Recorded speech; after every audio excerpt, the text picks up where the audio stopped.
नमस्कार, बस्तर की बात में आपका स्वागत है। मैं हूं नीलम साहू। आइए सबसे पहले एक नजर डालते हैं आज की हेडलाइंस पर।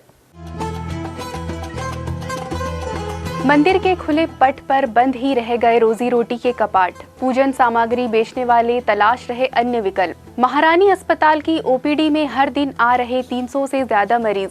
कोरोना के खौफ से पहले की तुलना में मरीजों की संख्या हुई कम। दलपत सागर की सफाई के लिए मंगाई जा रही है 1 करोड़ की aquatic weed harvester machine. Kerala में तैयार हो रही ये मशीन जुलाई के अंत तक आएगी शहर। दलपत सागर वार्ड के कपूर लॉन के पीछे वाली सड़क की स्थिति अत्यंत दयनीय। नाली भी नहीं। बारिश के दिनों में घरों में जमा हो रहा पानी। वार्डवासी आक्रोशित। और शहर के नया मुंडा की अदिति मिश्रा 10वीं बोर्ड के टॉप 10 में शामिल। स्कूल में प्रथम स्थान प्राप्त कर बनी बच्चों के लिए प्रेरणा स्रोत। अब खबरें विस्तार से। महारानी अस्पताल में इन दिनों सैकड़ों मरीज ओपीडी पहुंच रहे हैं। ओपीडी में सर्दी, खांसी और बुखार के मरीजों को नहीं देखा जा रहा है। इन बीमारियों के अलावा अन्य बीमारियों से ग्रस्त मरीज इलाज कराने यहां आ रहे हैं। कोरोना संक्रमण के खौफ से महारानी अस्पताल के ओपीडी में मरीजों की संख्या पहले की तुलना में काफी कम देखी जा रही है। शहर स्थित महारानी अस्पताल में यूं तो हर दिन 300 से 400 मरीज ओपीडी इलाज कराने पहुंच रहे हैं, परंतु पहले की तुलना में कोरोना के खौफ से ओपीडी में मरीजों की संख्या काफी घट गई है। कोरोना संक्रमण के कारण हर कोई डरा सहमा है। इसका असर अस्पताल में भी देखने को मिल रहा है। कोरोना वायरस संक्रमण के खतरे की वजह से अस्पताल में सामान्य मरीज पहले की तुलना में कम संख्या में आ रहे हैं। महारानी अस्पताल के ओपीडी में बुखार और सर्दी खांसी के मरीज नहीं आ रहे हैं। इनके अलावा पेट दर्द, हड्डी से जुड़े रोगों के मरीज यहाँ पहुँच रहे हैं। इसके अलावा अन्य बीमारियों से ग्रस्त मरीज भी यहाँ अपने इलाज के लिए आ रहे हैं।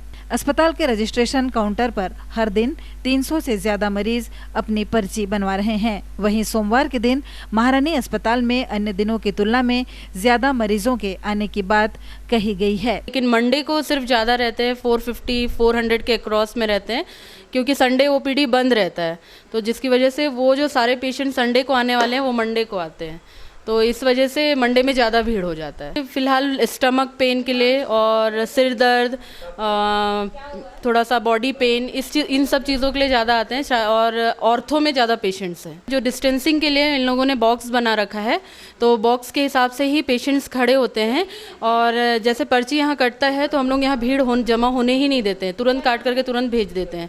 तो जैसे डॉक्टर्स भी हैं ना, तो 3 मेडिसिन वाले रूम हैं, तो तीनों मेडिसिन रूम में अवेलेबल रहते हैं। तो अगर पेशेंट्स ज़्यादा भी होते हैं तो फटाफट सारे पेशेंट्स को ट्रीट करके बाहर भेज दिया जाता है। देश भर में कोरोना वायरस का कहर बढ़ता ही जा रहा है। ऐसे में इस महामारी को लेकर लोगों में खौफ बना हुआ है।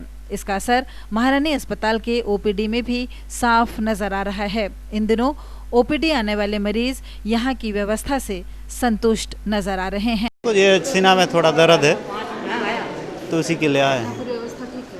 ठीक है। हाँ, आई पूरी दवाई मिली मेरे को। हाँ। क्या हो गया है? बुखार है। कितने दिन? 2 दिन से। अच्छा, तो आप यहाँ कब आए थे? अभी आई हूँ। दवाइयाँ मिलती हैं? पूरी दवाई मिली है। कोरोना काल से पूर्व सामान्य दिनों में 800 से ज्यादा मरीज ओपीडी पहुँचते थे, परंतु इन दिनों मरीजों की संख्या पहले से काफी कम हो गई है। जिसे अधिक समस्या है वे ही अस्पताल में इलाज के लिए आ रहे हैं। बस्तर की बात, जगदलपुर। बस्तर के ऐतिहासिक दलपत सागर की सफाई के लिए नगर निगम द्वारा नागपुर की एक्वाडोर कंपनी से 1 करोड़ रुपए की एक्वेटिक वीड हार्वेस्टर मशीन मंगाई जा रही है। अगस्त के पहले महीने में इसके माध्यम से दलपत सागर की सफाई शुरू हो जाएगी और दशहरे के पहले दलपत सागर का रूप निखरेगा। शहर के ऐतिहासिक दलपत सागर को साफ करने के लिए नगर निगम ने योजना बनाई है। तालाब की सफाई अब निगम की कर्मचारियों के बजाय मशीन के जरिए की जाएगी। ये काम 1 महीने के अंदर पूरा कर लिया जाएगा।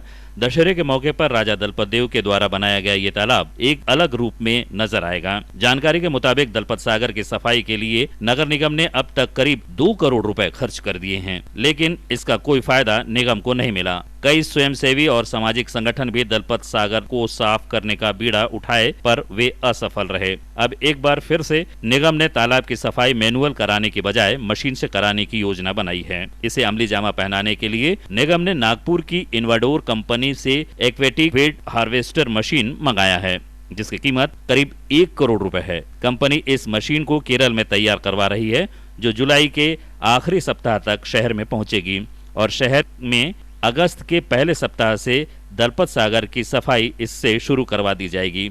निगम आयुक्त प्रेम कुमार पटेल ने कहा, को जलकुंभी और अन्य जो घास वगैरह उग गया है उसकी सफाई के लिए पूर्व में निगम के द्वारा लगभग 97 लाख की एक मशीन, जिसको एक्वेटिक वीड हार्वेस्टर बोलते हैं, जिसमें कि ऊपर जो घास और कचरा रहता है उसकी सफाई के लिए मशीन है, उसके लिए हम लोगों ने कार्यादेश जारी किया है। और अभी वो कोविड की वजह से थोड़ा सा लेट हुआ है, लेकिन अभी उसका निर्माण जिसको हमने दिया है नागपुर के जो पार्टी है उसके द्वारा किया जा रहा है। उसके बाद उसको हम लोग पहले जाके हमारे जो टीम के द्वारा परीक्षण किया जाएगा और हमारे जो ड्राइवर जो रहेंगे उनको प्रशिक्षण भी दिया जाएगा। उसके पश्चात उस मशीन को लाएंगे, जिससे कि जो तालाब में जो घास और अन्य जो कचरे वगैरह फैल गया है उसको लगातार सफाई करने में उससे अच्छा हो जाएगा और जो तालाब की खूबसूरती है उसको अपन फिर से उसको दे पाएंगे। दलपत सागर के साथ ही अन्य तालाबों को मशीन से साफ करने के लिए 6 महीने पहले योजना बनाई गई थी।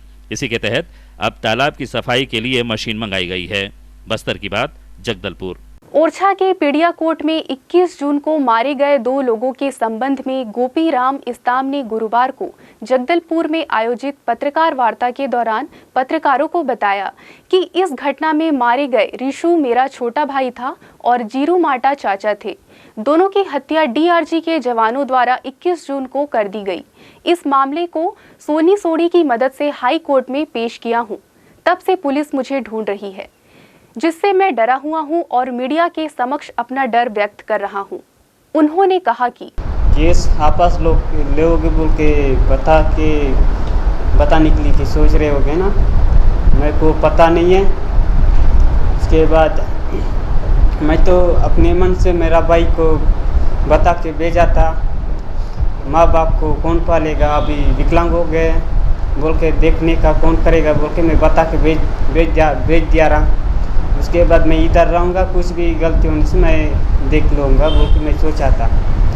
वो पहले से गलती हो गया ऐसा में। उधर तो नक्सलवाद में तो नहीं था, खेती बाड़ी करता था, घर में ही काम करता था, कुदरी नहीं जाता था। उन लोग ना बुलाने से भी मत जाना बोल के मैं बता के भेज दिया था। कब हुआ, क्या हुआ?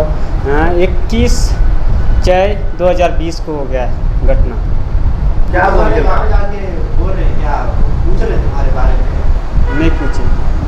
पुलिस वाले? हाँ, पुलिस वाले जी वही हाई कोर्ट में केस किया तो इसलिए ढूंढ रहा है। पत्रकार वार्ता के दौरान उपस्थित समाज सेविका सोनी सोडी ने मामले के संबंध में जानकारी देते हुए बताया, 21/6/2020 की घटना है और उस दिन मुझे भी लगातार गांव के माध्यम से फ़ोन आता रहा। अक्सर मेरे पास फ़ोन ही आता है, फिर वो लोग बताते हैं मुझे कहाँ जाना है, कहाँ क्या करना। फिर मेरे को जब बताया इस तरह की घटना घटी है, हमारे लोगों को मार दिया गया है और परिजन को, तो मैंने लाश कहाँ है पूछा तो दंतेवाड़ा अस्पताल में। फिर अस्पताल में मैं पहुँचती हूँ, हिमांशु सर भी पहुँचते हैं और भी पत्रकार साथी पहुँचे हैं और हम लोग सब बात कर रहे थे और मतलब हम लोग बोल रहे थे कि ये गलत हुआ है तो इसके लिए हमको आगे बात रखनी है। उसी दौरान मतलब थुलिका और चवीन कर्मा ये लोग की टीम पहुंचने के बाद फिर वो लोग आपसी में उनका अधिकार है क्योंकि वो एक वहाँ के अध्यक्ष है, वो भी जनप्रतिनिधि है, तो वो जैसे आए तो सारे के सारे लोग उनको भी बताने लग गए। उसी दौरान फिर ये लोग ने बोला नहीं हमारे एसपी साहब से मिलवाने ले जाएंगे, ये सब जो हुआ गलत है। चवीन सीधा बोला। उसके बाद सीधा ये लोग गए हैं एसपी के पास मिलने के लिए, उनके परिवार को लेके मतलब उसके ऑफिस में जाके मिलते हैं। मिलने के बाद बातें ये आ जाती है कि नहीं वो तो नक्सलवाद थे, तो हमने बोला कहाँ की नक्सलवाद की बात, कौन कर रहा है? तो पत्रकार भाई लोग के माध्यम से भी मुझे पता चलता है कि नहीं वो नक्सलवाद है करके उनके परिवार वालों बताए हैं एसपी को। ये बात चवीन और तुलिका भी तो थे, वो लोग भी तो यही बात कह रहे हैं कि वो लोग इस तरह के लोग थे। और वो जैसा मीडिया वाले को मैंने पूछा कि क्या सबूत है आपके पास। पत्रकार वार्ता के दौरान समाज सेवी हिमांशु ने इस संबंध में कहा, वहाँ के 2 व्यक्तियों की हत्या डीआरजी के सिपाहियों द्वारा कर दी गई थी 21 जून को, और उनके परिवार के लोग हाई कोर्ट में गए हैं और उन्होंने पिटीशन दायर करी है। अब जो पिटिशनर हैं, जिसमें से एक नाबालिग बच्चा है जो मारा गया 15 साल का रीसू, उनके भाई गोपी इस्ताम आज हमारे साथ हैं, और ये पिटीशन दाखिल होने के बाद से पुलिस इनको ढूंढ रही है। ये बहुत चिंता की बात है कि पिटिशनर को ढूंढा जा रहा है, इससे ये डरे हुए हैं और इन्हें डर है कि इनके ऊपर पुलिस दबाव डाल के केस वापस लेने के लिए दबाव डाल सकती है। इसलिए आज हम यहाँ पर आए हैं और हम मीडिया के सामने ये बताना चाहते हैं कि पिटिशनर को जो डराने की कोशिश है पुलिस की, उस पर सरकार तुरंत रोक लगाए। दंतेश्वरी मंदिर के समीप फूल, नारियल और पूजन सामग्रियों की बिक्री कर रही महिलाओं के समक्ष भी रोजी रोटी की समस्या आन पड़ी है। मंदिर में प्रसाद चढ़ावा, फल फूल प्रतिबंधित होने के कारण ये महिलाएं केवल पूजन सामग्री लाकर मंदिर के सामने बैठती तो जरूर हैं, परंतु इनकी बिक्री नहीं हो रही है, जिसके कारण कई महीनों से आर्थिक संकट से गुजर रही हैं। कोरोना महामारी ने भगवान के दरबार को भी लॉक कर दिया था।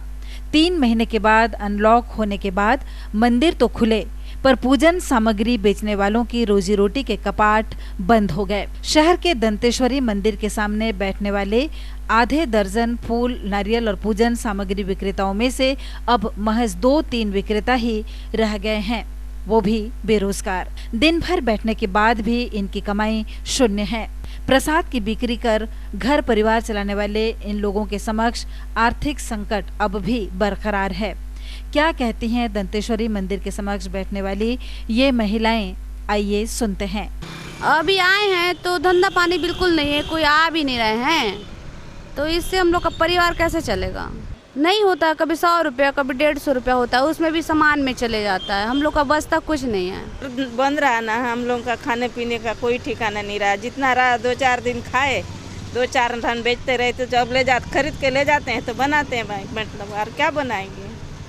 इतना परेशान हो गए हम लोग, तभी भी ज़बरदस्ती आके बैठ रहे हैं। फिर यहाँ पर सो भी हुआ तो फिर बाद में विधायक के पास गए, इसके पास उसके पास, थोड़ा दौड़ धूप करे तो थोड़ा बैठने दिए हैं। अब फिर भी बैठ रहे हैं, तभी पहले जैसा नहीं चल रहा है। प्रसाद नहीं बांट रहे हैं ना, तो लेने वाले लेते हैं। श्रद्धा में आए हैं भाई, चढ़ा देंगे बोल के चढ़ाते हैं, नहीं तो हम प्रसाद तो नहीं मिल रहा है, खाली हाथ जोड़ के जाएंगे, बच्चे तक नहीं मिल रहा है बोल के चल देते हैं। अनलॉक के दौरान मंदिरों के कपाट तो खुल चुके हैं, परंतु अभी भी मंदिरों में फूल माला सहित अन्य पूजन सामग्री चढ़ाना प्रतिबंधित है। फूल माला, नारियल, प्रसाद की बिक्री कर परिवार चलाने वाले लोगों पर आर्थिक संकट मंडरा रहा है। कई फूल विक्रेता अन्य रोजगार की तलाश में लगे हुए हैं, वहीं कुछ विक्रेता अभी भी इस आस में बैठे हुए हैं कि कभी न कभी इन सामग्रियों की बिक्री तो होगी ही। बस्तर की बात, जगदलपुर। वक्त हो चला है छोटे से ब्रेक का। ब्रेक के बाद मिलते हैं और खबरों के साथ। साप्ताहिक कार्यक्रम शख्सियत में इस रविवार मिलिए अपने शहर के विधायक माननीय रेखचंद जैन जी से। जानिए अपने अंचल की विकास योजनाओं के बारे में और जानिए उनके जीवन से जुड़ी कई बातें। ये कार्यक्रम हम आपको दिखाएंगे अगले रविवार 19 जुलाई को रात 8:30 बजे।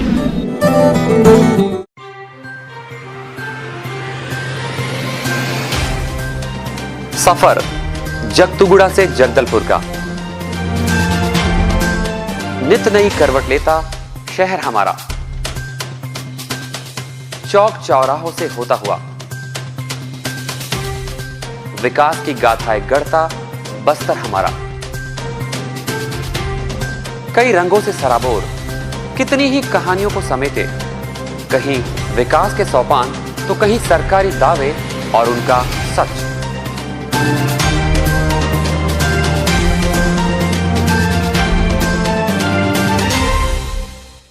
आतंक से दहलते जंगल, जमीन और जीवन, साहस और धैर्य से करवट लेती जिंदगी, राजनीति की चौसर के जाने अनजाने दांव, व्यवस्था की खूबी, कमी और खामी, खूबसूरत नजारे। अब होगी हर बात हमारे साथ, बस्तर की बात।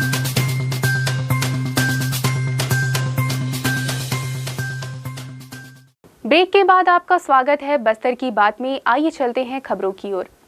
ठेकेदार द्वारा गिदम रोड चौड़ीकरण का कार्य किया जा रहा है। इसके साथ ही जिन जगहों पर नाली नहीं थी वहां पर नाली का निर्माण कार्य भी चल रहा है।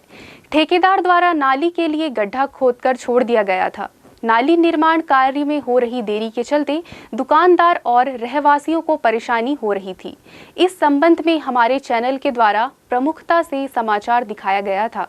अब ठेकेदार द्वारा नाली निर्माण का कार्य प्रारंभ कर दिया गया है और नाली के ऊपर ढक्कन भी लगाया जा रहा है, जिससे क्षेत्र के दुकानदार और रहवासियों ने राहत की सांस ली है कि अब उनकी समस्या का समाधान हो सकेगा। हम आपको बता दें कि इन दिनों गिदम रोड चौड़ीकरण का कार्य चल रहा है, लेकिन बारिश के कारण गिदम रोड पर बने गड्ढे के चलते लोगों को आवागमन में परेशानियों का सामना करना पड़ रहा है। पीडब्ल्यूडी विभाग द्वारा इन गड्ढों की गिट्टी डालकर पाटने का कार्य किया जा रहा है, लेकिन ये गिट्टी कब तक गड्ढों पर जमी रहेगी ये कहना मुश्किल है, क्योंकि इन सड़कों पर वाहनों के आवाजाही की काफी दबाव है। यातायात पुलिस द्वारा निरंतर शहर और आसपास के इलाके में आवागमन की व्यवस्था सुधारने का प्रयास किया जा रहा है। जब तक सड़क के किनारे खड़े ट्रकों को हटाने का अभियान यातायात पुलिस द्वारा चलाया जाता है, तब तक कुछ दिनों तक तो ट्रक सड़क के किनारे नजर नहीं आती है, परंतु अभियान के थमते ही फिर से ट्रकों का जमावड़ा सड़क के किनारे शुरू हो जाता है।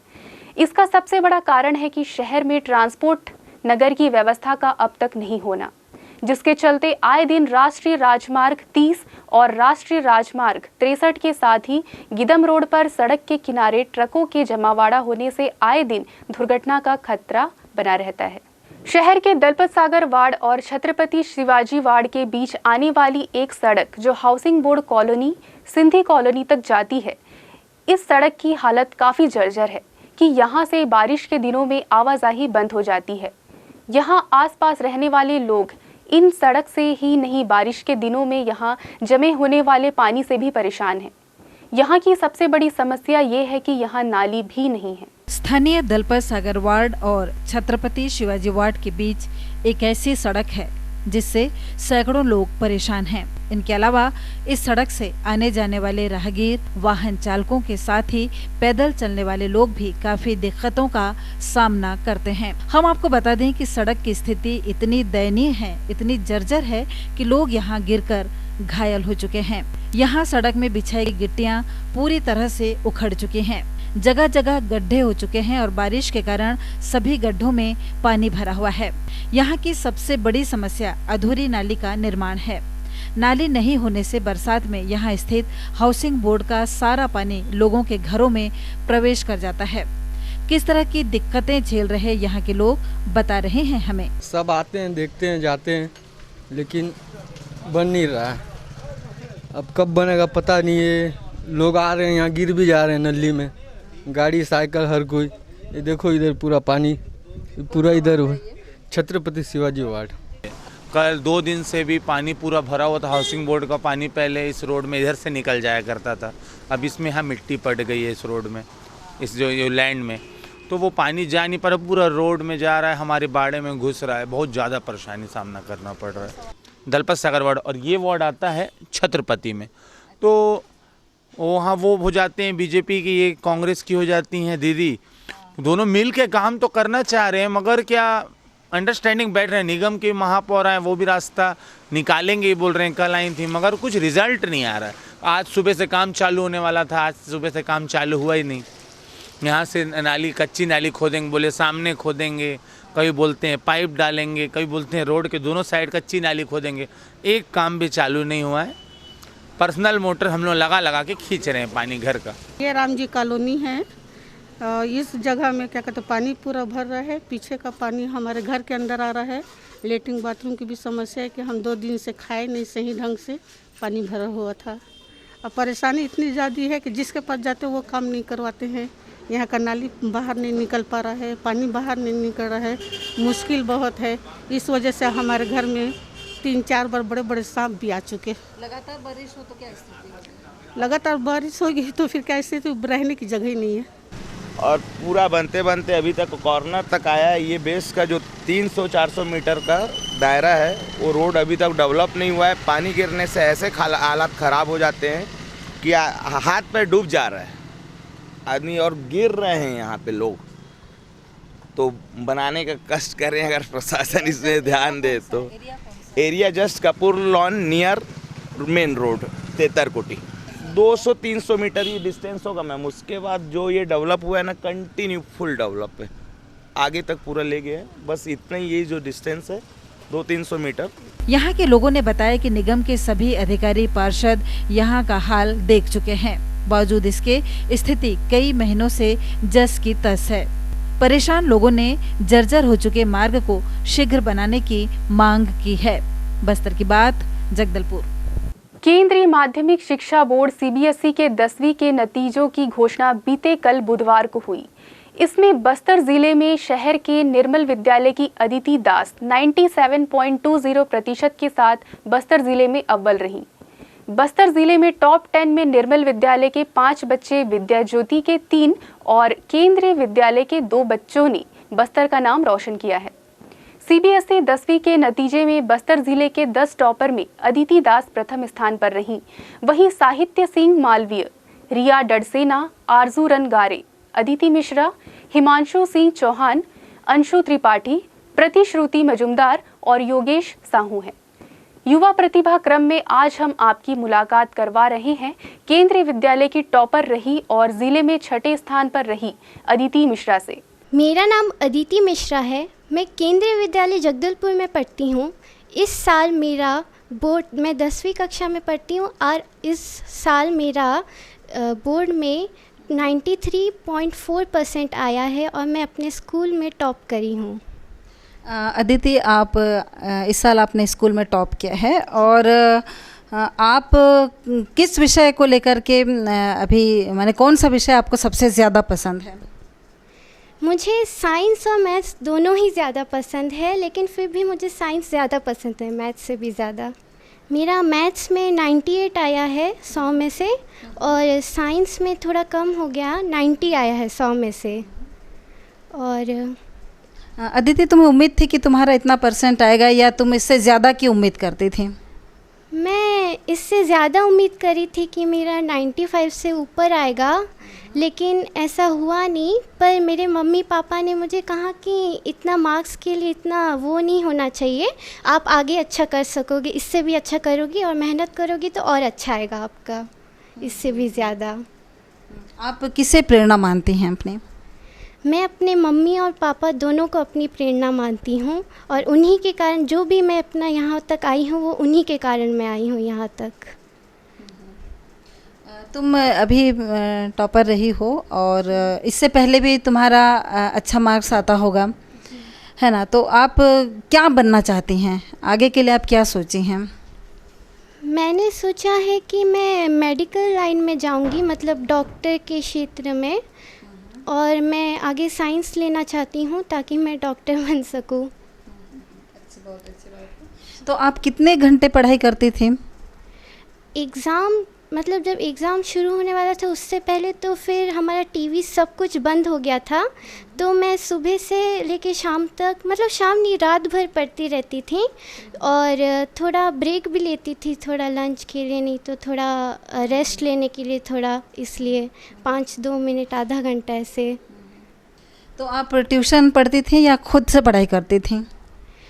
मैं ट्यूशन तो नहीं जाती थी और खुद से, हाँ मैं घर में खुद ही पढ़ती थी, लेकिन असल में मेरी मम्मी मुझे पढ़ाती थी घर में। अगर मुझे स्कूल में कुछ समझ में नहीं आता था तो मेरी मम्मी मुझे समझाती थी कि कैसे करते हैं, और मेरे पापा भी मुझे मदद करते थे इंग्लिश में। मेरी मम्मी मैथ्स और साइंस में मेरे को पढ़ाई है इस बार। तो आप बच्चों को क्या कहना चाहेंगे? कि हमेशा अपने ऊपर भरोसा रखो, आपका जितना भी मार्क्स आते हैं उसके लिए कभी परेशान नहीं होना चाहिए, कोई नहीं, आप आगे और भी अच्छा कर सकेंगे और हमेशा मेहनत करनी चाहिए और अपने ऊपर भरोसा रखना चाहिए। चलते चलते आइए फिर नजर डालते हैं आज की हेडलाइंस पर।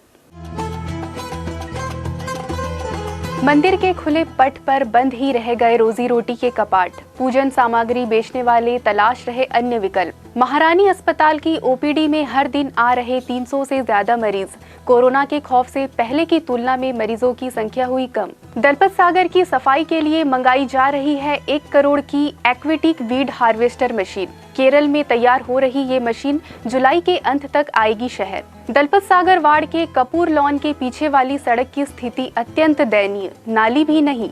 बारिश के दिनों में घरों में जमा हो रहा पानी, वार्डवासी आक्रोशित।